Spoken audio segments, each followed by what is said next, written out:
प्रयागराज महाकुंभ का भव्य आयोजन चल रहा था। संगम के तट पर आस्था का सैलाब उमड़ा हुआ था। लाखों की भीड़ गंगा में डुबकी लगा रही थी।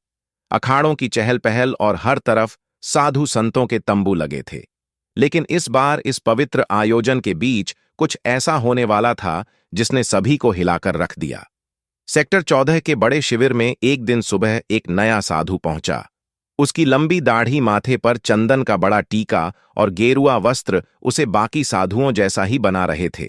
वह धीरे धीरे शिविर के अंदर आया और मुख्य साधु के चरणों में झुक गया। मुख्य साधु ने उसकी ओर देखा और बोले, महात्मा जी, आप कहां से पधारे हैं? नए साधु ने हाथ जोड़ते हुए जवाब दिया, काशी से यहां संगम पर साधना करने की इच्छा थी, इसलिए आ गया। मुख्य साधु ने सिर हिलाते हुए कहा, बहुत अच्छा, यह पवित्र भूमि है, आप यहां आराम से रह सकते हैं। साधु शिविर के एक कोने में बैठ गया। उसने अपने झोले से एक पोटली निकाली, उसमें से चंदन और राख अपनी हथेलियों पर लगाया और ध्यान में बैठ गया। बाकी साधु उसकी ओर ज्यादा ध्यान नहीं दे रहे थे, क्योंकि महाकुंभ में रोजाना ऐसे नए चेहरों का आना जाना आम था। दिन भर वह साधु अन्य संतों के साथ साधारण तरीके से समय बिताता। वह सुबह जल्दी गंगा स्नान करता, दिन भर प्रवचन सुनता और रात होते ही ध्यान में लीन हो जाता। लेकिन रात के समय उसका व्यवहार बदल जाता। किशोर, जो उस शिविर में सेवा का काम करता था, ने पहली बार गौर किया कि यह नया साधु हर रात चुपके से शिविर से बाहर चला जाता है। एक रात किशोर ने देखा कि वह साधु शिविर के पीछे गया और जमीन में कुछ दबा दिया। किशोर ने अगली सुबह अपने दोस्त मनीष से बात की। किशोर ने अपने दोस्त से कहा, यार, मुझे लगता है यह नया बाबा कुछ गड़बड़ है। फिर मनीष ने कहा, क्यों, ऐसा क्या किया उन्होंने? किशोर ने बताया, कल रात मैंने देखा कि यह कुछ जमीन में दबा रहे थे। पता नहीं, लेकिन कुछ तो अजीब है। मनीष ने हंसते हुए कहा, अरे, तुझे हर किसी पर शक होता है। हो सकता है वह कोई पूजा सामग्री हो। लेकिन किशोर का मन शांत नहीं था।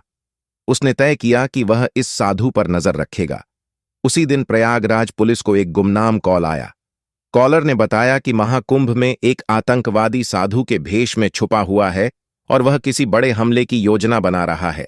यह सुनकर पुलिस तुरंत सतर्क हो गई। इंस्पेक्टर राजीव शर्मा, जो महाकुंभ की सुरक्षा के प्रमुख थे, ने अपनी टीम को अलर्ट कर दिया। इंस्पेक्टर राजीव, हमें हर शिविर की जांच करनी होगी। किसी भी संदिग्ध गतिविधि को नजरअंदाज नहीं किया जाएगा। खासकर नए चेहरों पर ध्यान दो। पुलिस ने सभी शिविरों की गुप्त निगरानी शुरू कर दी। इस बीच सेक्टर 14 के शिविर में वह नया साधु सामान्य तरीके से दिन बिता रहा था, लेकिन रात को उसकी हरकतें जारी थीं। एक रात किशोर ने देखा कि साधु झोले से एक कागज और छोटा उपकरण निकाल रहा था। वह झोला लेकर शिविर से बाहर चला गया। किशोर ने साहस जुटाया और उसका पीछा किया। साधु सीधे गंगा घाट के पास गया, जहां उसने एक व्यक्ति से मुलाकात की और दूसरे साधु से कहा, सब कुछ योजना के अनुसार चल रहा है, कोई शक नहीं हुआ है। अनजान व्यक्ति बहुत अच्छा, बस सही वक्त का इंतजार करो। फिर किशोर ने इन दोनों की बातचीत दूर से सुनी और अपने फोन से इसे रिकॉर्ड करने की कोशिश की, लेकिन वह बहुत डर गया था। अगले दिन उसने यह बात मुख्य साधु को बताई। किशोर ने कहा, महाराज, वह साधु कुछ गड़बड़ है। मैंने उसे कल रात किसी अजनबी से बात करते देखा। मुख्य साधु ने गंभीरता से कहा, यह बहुत गंभीर बात है, हमें पुलिस को सूचित करना चाहिए। फिर किशोर ने हिचकते हुए कहा, अगर वह दोषी निकला तो मुख्य साधु यह जोखिम उठाने लायक नहीं है। ऐसा करते हैं, आज रात उसकी हरकतों को फिर से देखते हैं। अगली रात किशोर ने और मुख्य साधु ने तय किया कि वे उस संदिग्ध साधु पर नजर रखेंगे। किशोर ने अपना फोन तैयार रखा और मुख्य साधु ने शिविर के कुछ अन्य साधुओं को भी अलर्ट कर दिया। रात का समय था, सब सोने की तैयारी कर रहे थे। साधु फिर से अपनी झोली लेकर शिविर से निकला। साधु गंगा किनारे के एक सुनसान घाट पर पहुंचा, जहां वही व्यक्ति मौजूद था जिससे वह पहले भी मिला था। अनजान व्यक्ति ने पूछा, तुमने जो कहा था वह काम पूरा कर लिया? साधु ने उत्तर दिया, हां, उपकरण सही जगह पर सेट कर दिए गए हैं, बस एक आदेश का इंतजार है। मुख्य साधु और किशोर यह सुनकर चौंक गए। किशोर ने इस बातचीत को रिकॉर्ड कर लिया। मुख्य साधु ने धीरे से किशोर से कहा, तुरंत पुलिस को बुलाओ। किशोर ने पुलिस को कॉल किया और उन्हें सारी जानकारी दी।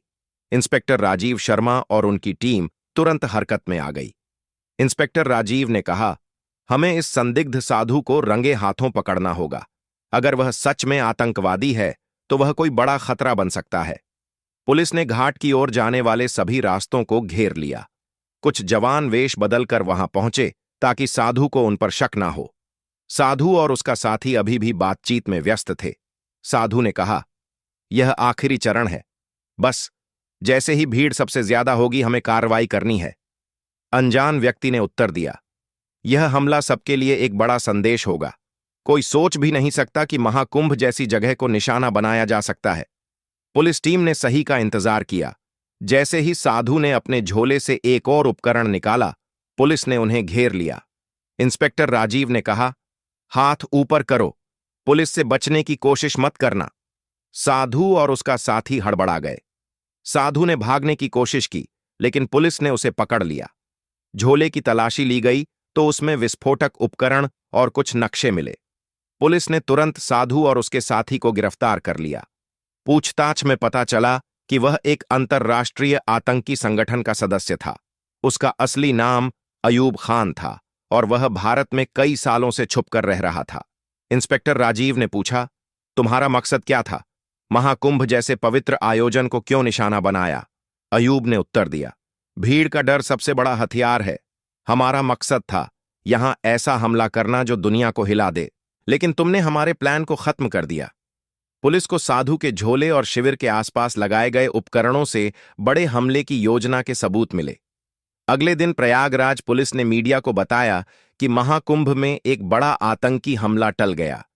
इंस्पेक्टर राजीव ने कहा, हम किशोर और मुख्य साधु के शुक्रगुजार हैं, जिन्होंने सही समय पर जानकारी दी।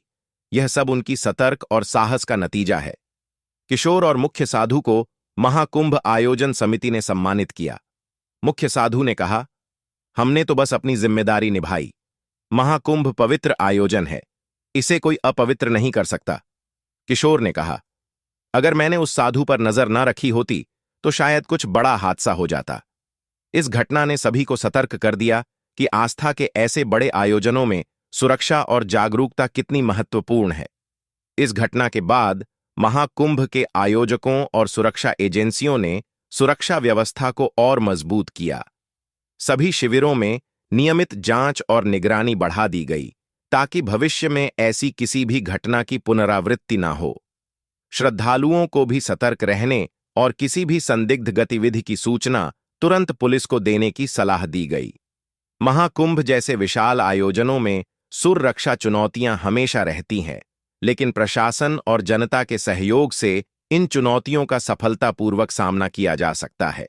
इस घटना ने यह साबित कर दिया कि सतर्कता और सामूहिक प्रयासों से बड़े खतरे को टाला जा सकता है। प्रिय दर्शकों, यदि आपको हमारा कंटेंट पसंद आया है और आप ऐसी ही और कहानियां सुनना चाहते हैं, तो कृपया हमारे चैनल कथा मंथन को सब्सक्राइब करें। आपके सब्सक्रिप्शन से हमें प्रेरणा मिलती है और हम आपके लिए और भी रोचक कहानियां ला सकते हैं। साथ ही नए वीडियो की सूचना पाने के लिए बेल आइकन दबाना न भूलें। धन्यवाद।